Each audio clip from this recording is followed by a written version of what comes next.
Golden State Media Concepts bring you Book Review Podcast, a haven for bookworms of all ages and the widest genres, from mystery to memoirs, romance to comedy, fantasy to sci-fi. If you love to read, this is the podcast for you. It's the Golden State Media Concepts Book Review Podcast.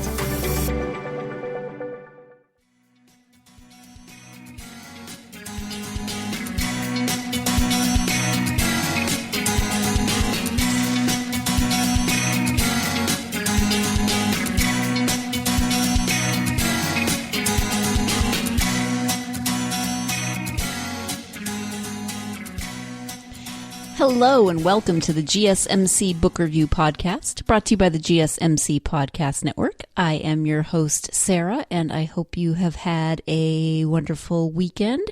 It is Tuesday, the day before Halloween, actually, and maybe you have plans, maybe you don't. My plans are pretty much the same as every other Wednesday. Go to work, except that I have very silly Halloween leggings and silly Halloween socks. So it's basically just wearing silly clothes and Halloween earrings for me.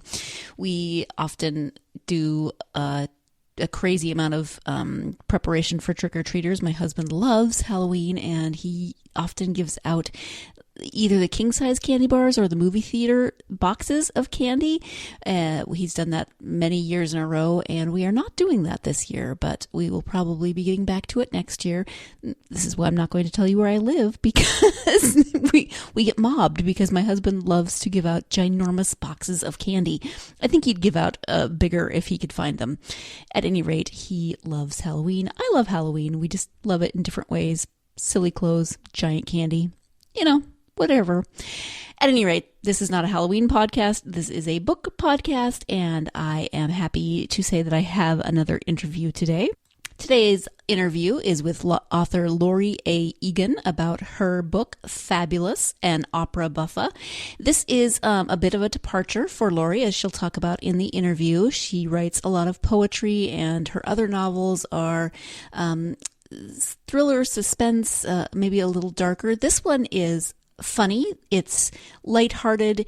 It is if you are looking for a quick weekend read, if you're looking for a beach read, even though I know it's the end of October, but hey, we all still need beach reads, right? You just don't have to read it on a beach. This is hilarious, and it is so much fun, and let me give you the description of it. An opera singer, Gilbert Eugene Rose, moonlights as a drag queen and a diva divine, Kiri Do You Wanna, in order to pay his rent. However, Gil is dying to become famous on the New York operatic stage. Unfortunately, he might get his wish when he lands lead roles as a soprano and tenor in separate productions, and is also hired to sing Handel by a dangerous female gangster who is at war with the producer of one of the two operas. Suddenly, happy-go-lucky Gil finds himself stranded in the middle of Mobster Boulevard, aflutter in heels, dresses, and wigs, with only his wits for protection and a new romance for inspiration. So really, it has a little bit of everything. It has opera, it has mobsters, it has danger, but it also has humor and hilarious characters, secondary characters. Gil himself is multi-layered and faceted. You may hear the description of Gil as someone who moonlights as a drag queen and a diva, and you might have a certain image in your mind. And yes, you get a little bit of what you may be picturing, but there is a lot more to Gilbert Eugene Rose than might at first meet the eye. He is there's a lot of layers. I don't want to give too much away. I want Laury to talk about him as a character, and I would love for you to read the book, which we have a giveaway for. So if you want a lighthearted, fabulous, hilarious, wonderful, it's not quite might be a novella. It's a little over 200 pages. I should actually look up and see how long a novella is because I just keep making that up in my own head.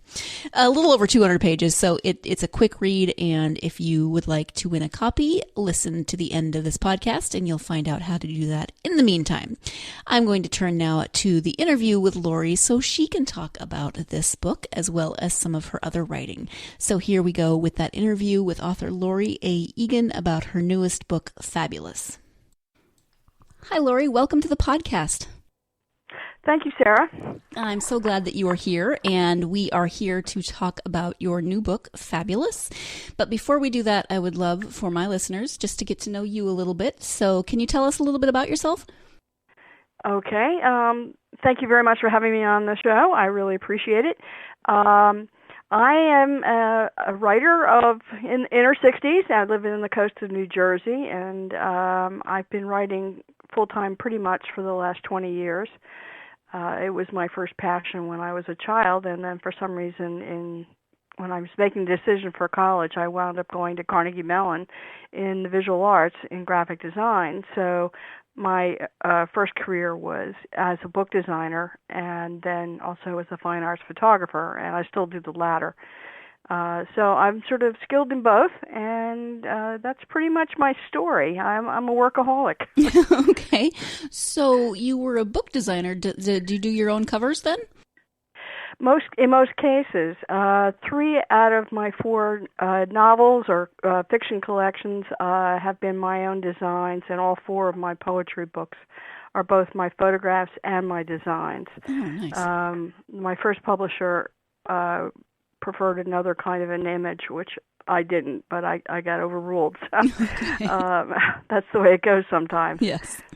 Yes. So, as I said in the intro, we're here to talk about the book Fabulous. Can you tell us a little bit about that? Sure. This is sort of an outlier for me. Most of my work is either in literary genres or literary suspense, psychological suspense, something like that. Fabulous is an outright comedy. I make no bones about it. It's just one of those funny, lighthearted, happy books that I really enjoyed writing. I just said it was just a pleasure.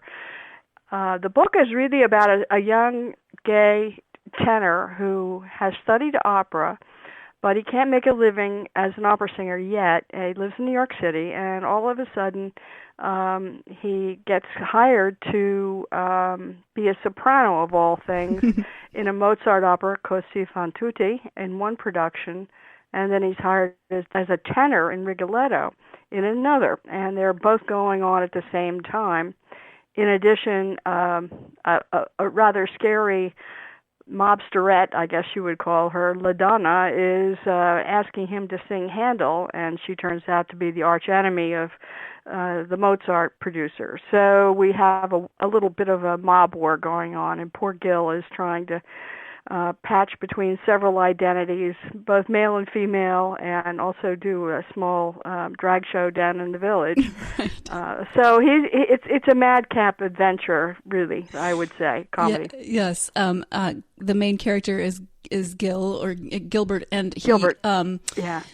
There was one sentence that I underlined that because it just cracked me up, because he was trying to be this person as that person while thinking of this other, like he has so many personas going on that sometimes he can't remember who he is. Exactly. Sometimes he'll show up with a wig on where he shouldn't have one, or he's worrying about, his lipstick or right. Whatever. So right. Yeah, I mean, he's really a busy boy. Yes, he is. Things take off in a couple of good ways, and then in some complicated ways. So, yeah. What was your inspiration for the story? Well, I've been saying this. I've been doing readings for the book lately, and people ask me the same thing. And one of the main thing that happened to me was I was sitting on my deck one summer day, and I was looking out over the ocean. I have a view of Manhattan in the far distance and the ocean. And I was minding my own business, and all of a sudden this voice came to me, and I'm like, go away, I'm resting. And he wouldn't go away, and so I went into my computer, and out came Gilbert Eugene Rose in all of his quirks and funny voice, and I just thought he was charming and wonderfully humorous. So I really basically followed his lead. Like, he just took off like a greyhound. And this happens to me on occasion, and I can't explain it unless I have multiple personality disorder. And I've talked to a couple of other writers, and they say sometimes this happens to them too. And it's sort of like channeling, I guess you might say. So he was really the main. He really sort of created himself, and then I have a background as a photographer and also as a subscriber at the Metropolitan Opera. So I have a lot of opera background in the sense that I've been involved with the Opera Company of Philadelphia, and also I did do one freelance at the Met. So I'm not a musician by any means. This book doesn't require an opera understanding or even a passion for opera. It's pretty friendly in terms of that. There's nothing esoteric about it. Mm-hmm. That was going to be a follow-up question was, how did you have to do research for the opera, or was that something that you were already interested in? No, I pretty much, I still had to do some technical, I had to go back. For example, there's a scene on stage for Così fan tutte, and I had to just sort of recollect what the order and who would be in it, and then I had to sort of create my own sort of mini stage set, so I knew where my characters would be moving on the stage. Mm-hmm. So I had to do a little research as far as that goes, but nothing else. Yeah, okay. So now that you know a little bit more about the book Fabulous, I do have to jump in here with our first break of the podcast. But when we come back, we'll be talking more about Gilbert as a main character and what about him will resonate with readers. So stay tuned. You're listening to the GSMC Book Review Podcast, and I will be right back. Want to find out what movies to go see? Then check out the GSMC Movie Podcast. It's your ticket to the latest movies, whether it's a new blockbuster event, romantic, comedy, or action flick. This show has got it all covered. They talk some what to go see now. Don't bother. What's hot on Netflix and everything in between. That's gsmcpodcast.com/movie-podcast. When it's all about the movies, it has to be this new show. Don't forget to like them on Facebook and follow them on Twitter. Visit gsmcpodcast.com for more info.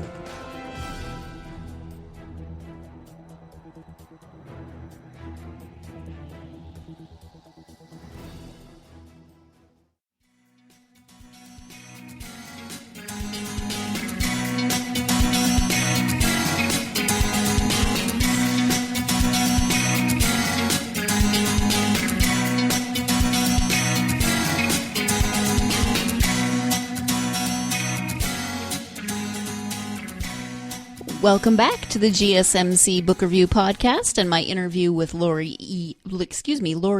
Egan about her new book, Fabulous. We were talking before the break about the main character, Gilbert, and she's going to talk a little bit more about him as a main character and as well as how he interacts with some of the other characters. So let's go ahead and get back to that interview. So talk a little bit more about Gilbert as the main character. What about... Well, in this case, him. The book's in first person, so as Gilbert goes through different personas, but yeah, he's a him. He's a him. He doesn't ever specifically specify his preferred pronouns. But what about Gilbert do you think will resonate with your readers? Well, even though he's a gay guy, I really believe, and I can back this up somewhat by friends and acquaintances who have read the book, that it's really a mainstream audience that this book would appeal to, as well as the LGBT group, because it's just a cheerful, fun book, and I think that there's not particularly a set audience for this right now. Particularly right now, I think we all need something a little bright and cheerful in our lives, and this is just a wonderful little book for that. It's just good fun. And when we first encounter Gilbert, you get the impression maybe he's going to be this kind of, the book starts, he's visiting a medium. Yeah. and she tells him his future. And you think, oh my goodness, is he going to be kind of this maybe shallow, kind of flighty character? But he really isn't. There's so many levels and layers to Gilbert's character that we keep finding as we go through. So for me, that's one thing I really appreciated. Yeah, I think and he's got ambition. He's worked very hard, actually, at his opera, studying it in school, and he really, he's good enough, obviously, and talented enough to do as well as he is. So, he's not just some guy with high-flown ideas that don't match his ability. Right, exactly. Are there, Gilbert just sort of came to you, but are there any kind of autobiographical elements within the story, whether it's characters or settings? Not really. I've been a part of some of the New York City opera scene, but I made up my theaters that are in the book and my settings. In fact, I spent a lot of time doing little drawings of a couple of like the backstage areas and things like that. I wouldn't say there's really anything too autobiographical in this particular novel that I can think of. Not really, no. Other books, yes, that I have written, not this one. Okay. And are there any plans for more stories involving Gilbert? Has he quieted down, or is he still in your head? He's quieted down for the moment, so I don't really know. I mean, I would have to get his voice back. That sounds a little crazy, but I don't know if I could do another one. It is tempting because he's such a wonderful guy, and he's funny and he's sweet, and he gets into all kinds of scrapes, so it would be fun to do another one, but at this point, no, I've been moving a little more towards just my usual literary work, and that's where I've been heading the last few months. So you've mentioned your other literary works, so talk a little bit more about, I know you do poetry. You have a couple poetry collections. Can you talk about those a little bit? Yes. In fact, when Fabulous came out in September, I also had a new poetry chapbook, Presence and Absence, that was just published. And I also have two full-length collections, Snow Shadows, A Stranger Beneath the Lion's Paw, and then another chapbook, The Sea and Beyond. These were all published by Foothills, and unfortunately they're not available on Amazon, so only through my website. But I had a good time with this one. This one is a little more somber, this new book, and it's really about the idea that as you're getting a little bit older, suddenly the sense of being fully present begins to wane, and you begin to realize that you're moving more towards absence at some point. It's sort of like a seasonal change where you go from maybe summer into fall or winter. And so this book is a lot about things that are changing. So those are, the 4 books I've been doing. And I started out writing poetry when I was 7. That was my first thing. So it's been really lovely to have a great publisher like Foothills to help me out. Yeah, and where do your ideas for the poetry come from? Because, poems are obviously they're shorter than like a novel, so you have to have more ideas. So where do you come up with individual poems? Is there kind of an overarching theme? How does that work for you? Well, I usually don't have an overarching theme. I keep a draft folder, so in that draft folder I keep things that are in process. And then I just try to work on them, come back to them every few months, and then sometimes a book will take shape just by the nature of what's collected there. My main inspiration for writing is really sort of twofold. One, I'm very much a nature writer, very lyrical for the most part, and because of where I live and grew up, as I said, I've got a view of the ocean. When I grew up, I had woods behind me. It's a beautiful area, very hilly. Right now, I'm at the top of a hill, very high hill, looking out over the ocean. And so, as a result, having that kind of beautiful nature around me from my early age, when I started to now, I think has been a real inspiration, almost a muse, if you might say that. And then other things, sometimes I'm just working on a mood or an emotion, a problem, so sometimes that may be the cause of a poem. Sometimes I've gone, because I'm also a fine arts photographer, sometimes I've gone out to take some photographs and then been so inspired by what I saw that I come back and I do a piece as a result. Okay. So what are you working on right now? Good question. I started one project and shelved it. This was either a novella or a novel. I'm not sure which. And then I'm starting another piece that might be a novella. I have one that I really love that's got some magical realism in it.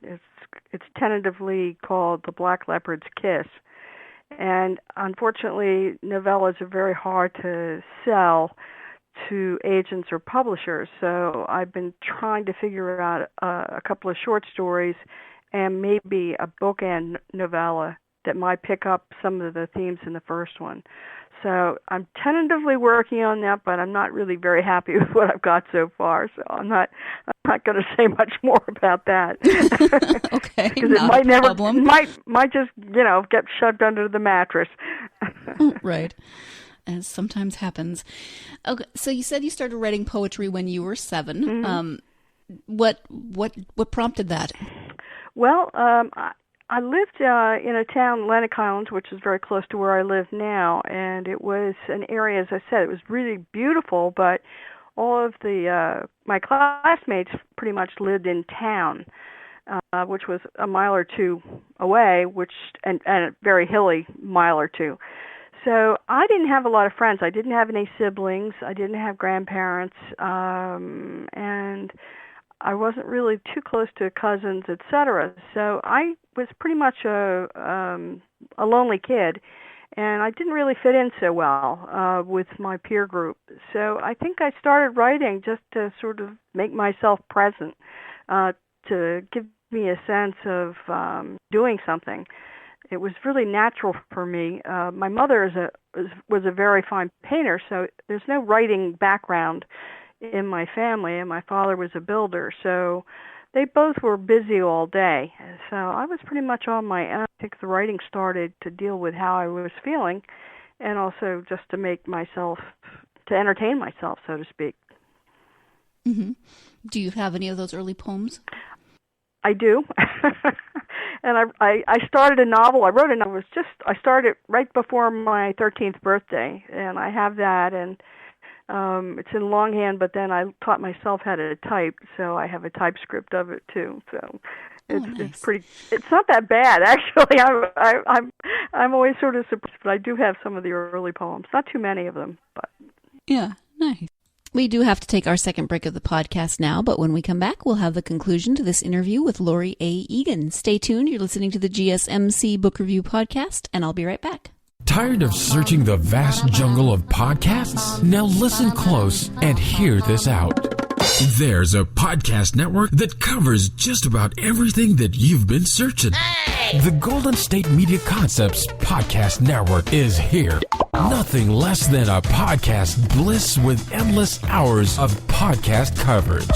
From news, sports, music, fashion, cooking, entertainment, fantasy, football, and so much more. So stop lurking around and go straight out to the Golden State Media Concepts Podcast Network. Guaranteed to fill that podcast itch. Whatever it may be. Visit us at www.gsmcpodcast.com. Follow us on Facebook and Twitter, and download us on iTunes, SoundCloud, and Google Play.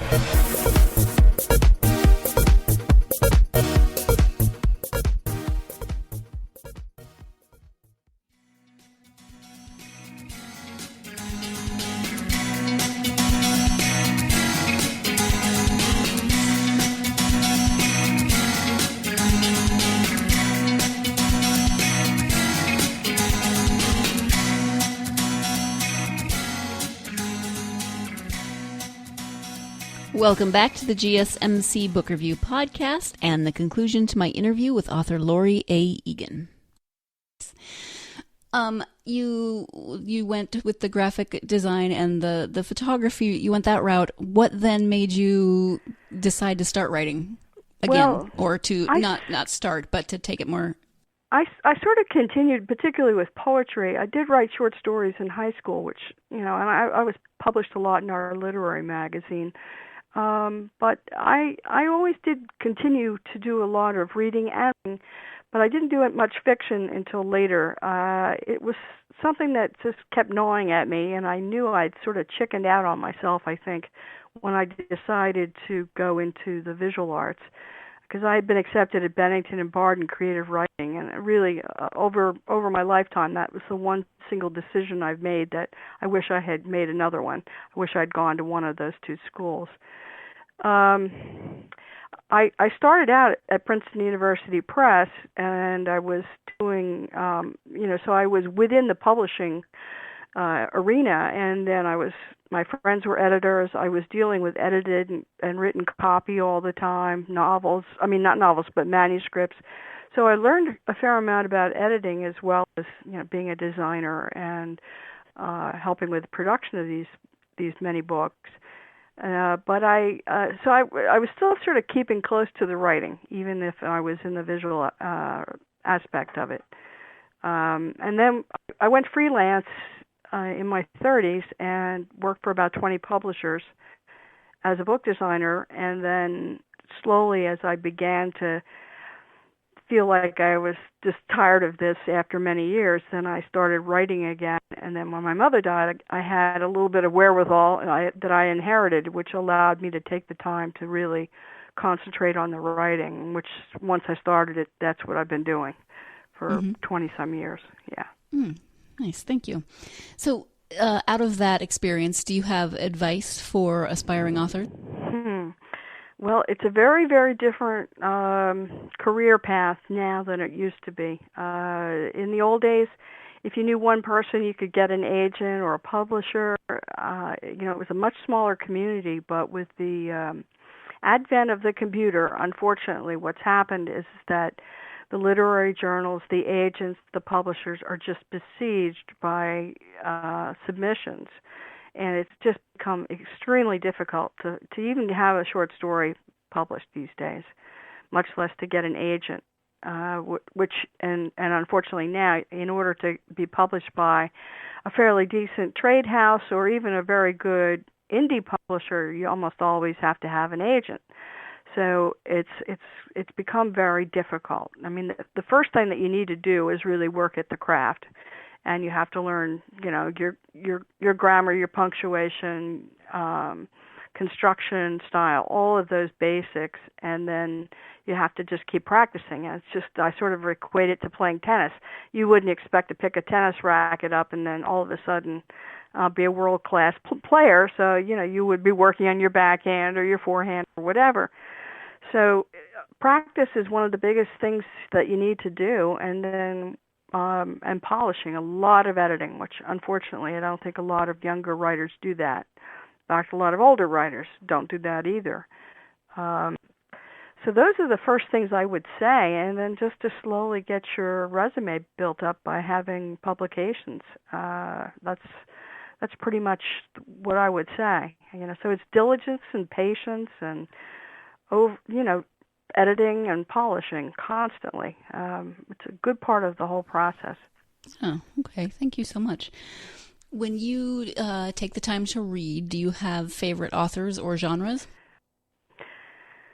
As far as genres go, I read everything from very literary work, both classical pieces, books, as well as modern. I read also in suspense and some thrillers, mysteries.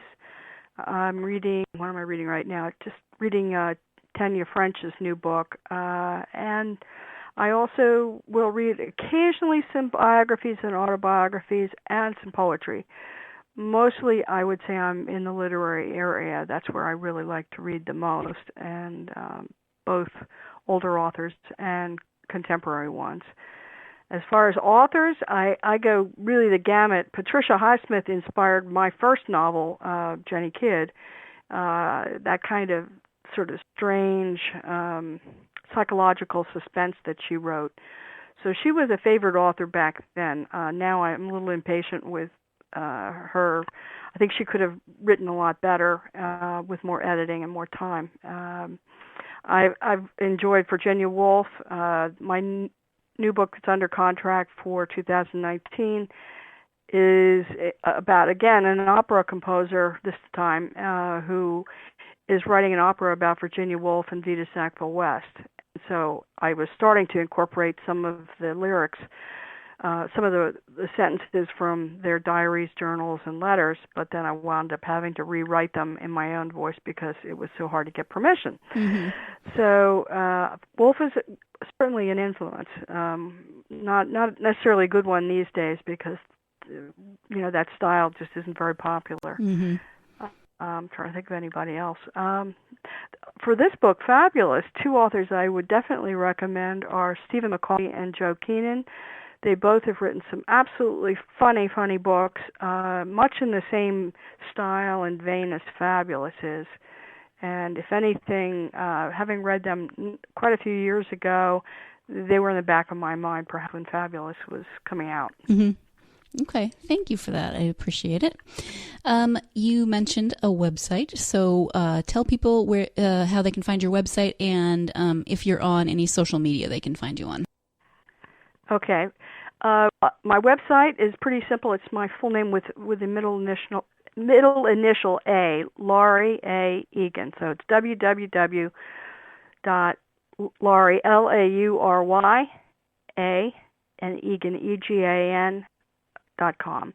And I'm also on Facebook, and you can find me there looking up Laury A. Egan.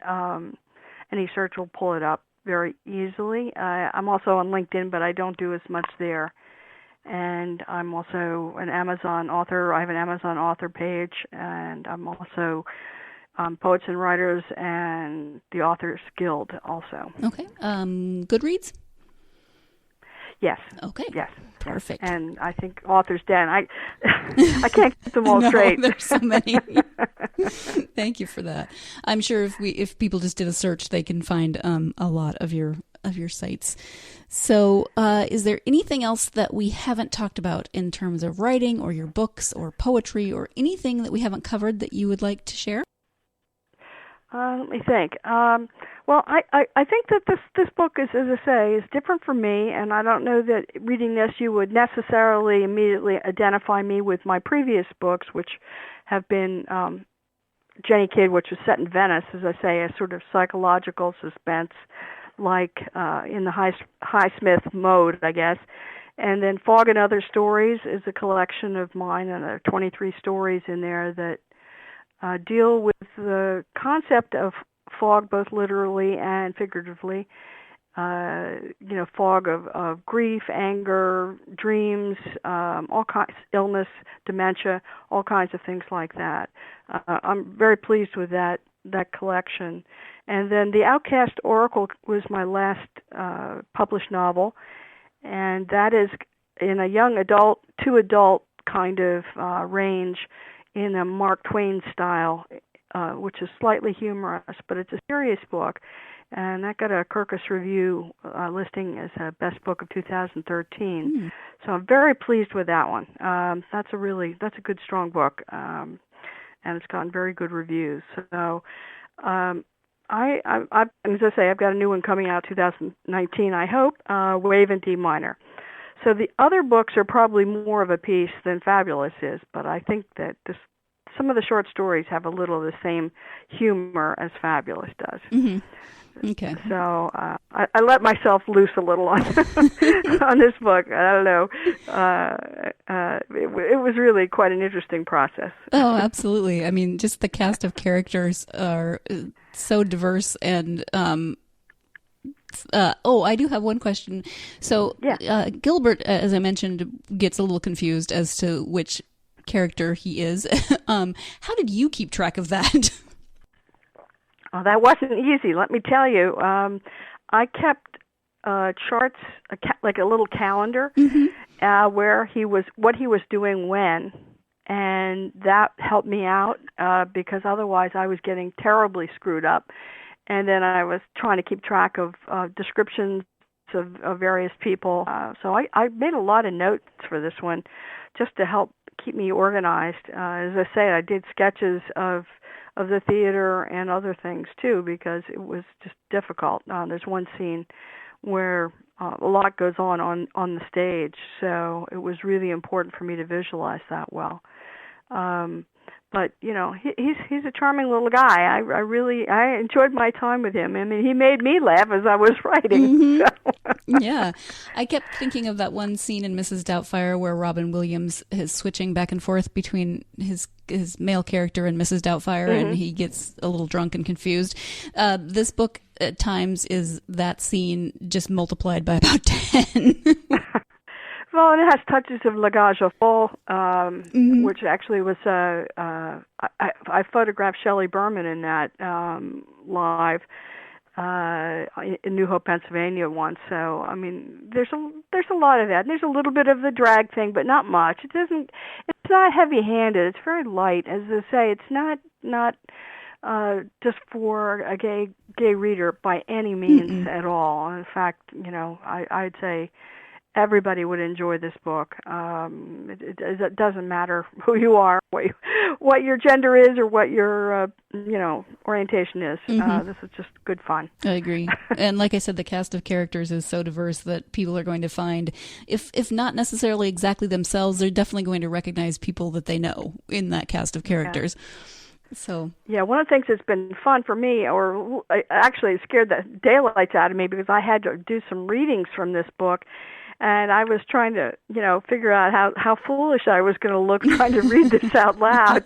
But it went better than I thought. But I was really trying to get into Gilbert's head and his voice, and that's so far from my own that it's just night and day. Yeah. So it was a bit of a challenge, but I really, really worked on it, because he's got a very, very specific kind of voice. Yes, and sense of humor. Actually makes me, is there any possibility of this becoming an audiobook? Because you'd need a very specific narrator, I think. Well, in fact, when, my last two readings, people were saying absolutely that I should do that. I don't know. I've never tried one before.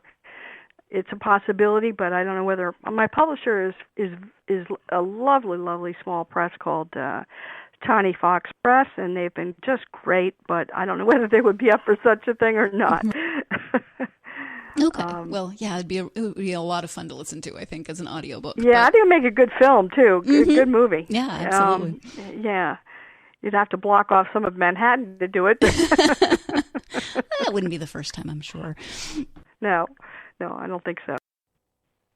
So that's pretty much what I've been, doing. And to say, I work most days all day, so I'm unusual that I've had that luxury to do that. Most people don't. So it's been fun. It's been great. I'm finally feeling like I'm doing the right thing. Oh, good. Well, I want to thank you so much. I've had so much fun talking to you, and I love the book. I love Gilbert as a character. So thank you so much for taking the time out of your weekend to talk to me about Fabulous. Well, thank you very much, Sarah. It's been fun. And once again, I want to thank my guest, Laury A. Egan, for stopping by the podcast. That makes it sound like she was here, for taking the time out of her weekend to talk to me about her new book. It really is fabulous, as the title suggests, and it's a lot of fun. And as I said before, a quick read, a funny read, a heartwarming read. There's everything. There's humor, there's a little danger, there's romance, there's all kinds of good things in this book. And it is also giveaway option. So if you are interested in reading Fabulous by Laury A. Egan, all you have to do to enter the giveaway is go to one of our social media pages, Instagram, Facebook, or Twitter, and comment on this episode 118, Interview with Laury A. Egan. Just post a comment, anything will do, and you'll be entered to win a copy of Fabulous. So again, that's Instagram, Twitter, or Facebook. Those links are in the show description of this episode. You can find them also on our website, and you should follow us on social media, because you'll get all of the new episodes and other giveaway opportunities. So if you're interested in reading this book, please do enter our giveaway. The giveaway will go through Sunday, which is November 4th. Winners will be announced on Monday, November 5th. Thank you again for joining me. Please join me again on on Thursday for another episode of the GSMC Book Review Podcast. In the meantime, however you plan on celebrating Halloween or not celebrating Halloween or whatever it is that you're going to be doing tomorrow, I hope you have a great Wednesday, and I will talk to you again on Thursday. But in the meantime, no matter how you are spending tomorrow, you should definitely go out there and get yourself lost in a good book. Thanks. You've been listening to the Golden State Media Concepts Book Review Podcast, part of the Golden State Media Concepts Podcast Network.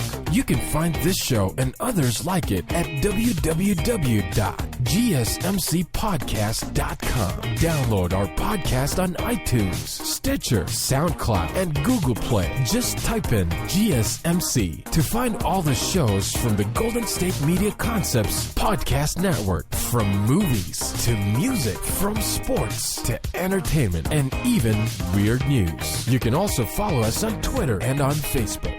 Thank you, and we hope you have enjoyed today's program.